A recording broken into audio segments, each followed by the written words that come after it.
evening and welcome to 6-1. There has been international condemnation of this morning's Israeli commando raid on a convoy of ships bringing aid to Gaza. Israeli troops boarded the ships in international waters under cover of darkness, killing at least 9 people and injuring dozens more.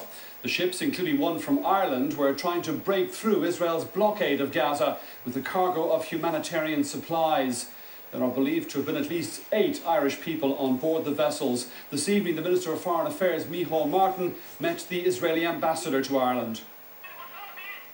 It was a bloody ending to a high-profile mission to deliver aid supplies to the Gaza Strip.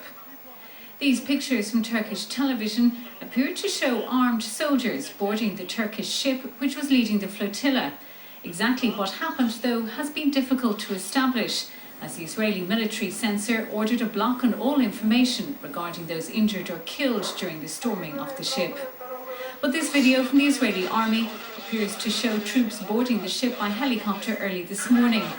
However, Israel's government claims its troops were attacked with axes, knives, bars and at least 2 guns. We did not want to see a confrontation. On the contrary, we made repeated offers that they should bring the boats to the port of Ashdod. And from there we guaranteed that all humanitarian cargo would be transferred to the people of Gaza. The Palestinian government condemns the brutality in which the Israeli government treated these peaceful attempts to break the siege on Gaza.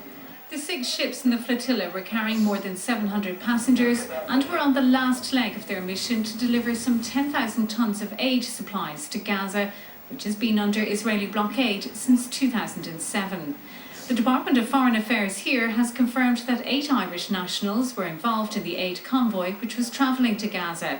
5 were on the Rachel Corrie, an Irish-owned vessel, which was a day behind the main flotilla, all of whom are reported to be safe. 3 other Irish people have arrived in the port of Ashdod and are currently being processed by the Israeli authorities. In addition, there are possibly another 5 people who hold Irish passports but have dual citizenship. Israeli officials say once the activists have been processed, they will then be deported. Kate Egan, RTE News.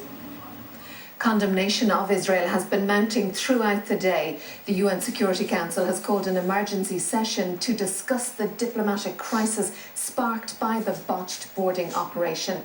And there are growing demands for an independent inquiry into the Israeli action. Anger on the streets of Istanbul. In their thousands, they marched on Israel's consulate. Turkey backed the aid flotilla. Some of its nationals may be dead. The government is angry too. It's accused Israel of state terrorism. We are withdrawing our ambassador from Israel, he says. We have cancelled joint military exercises with Israel and called for an emergency meeting of the UN Security Council. Israel's Prime Minister Benjamin Netanyahu is cutting short his visit to Canada. He's returning home. He says he regrets the loss of life.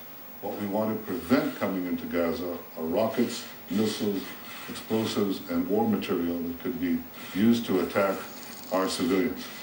This is an ongoing policy, and it was the one that guided our action yesterday.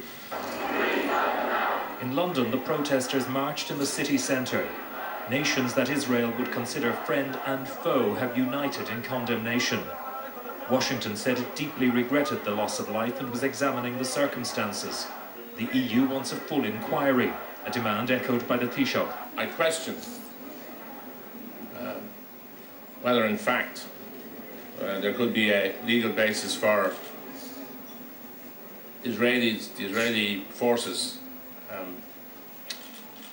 coming onto ships in international waters. This was a humanitarian mission. Egyptian protesters marched on the foreign ministry there. Pressure also from the United Nations.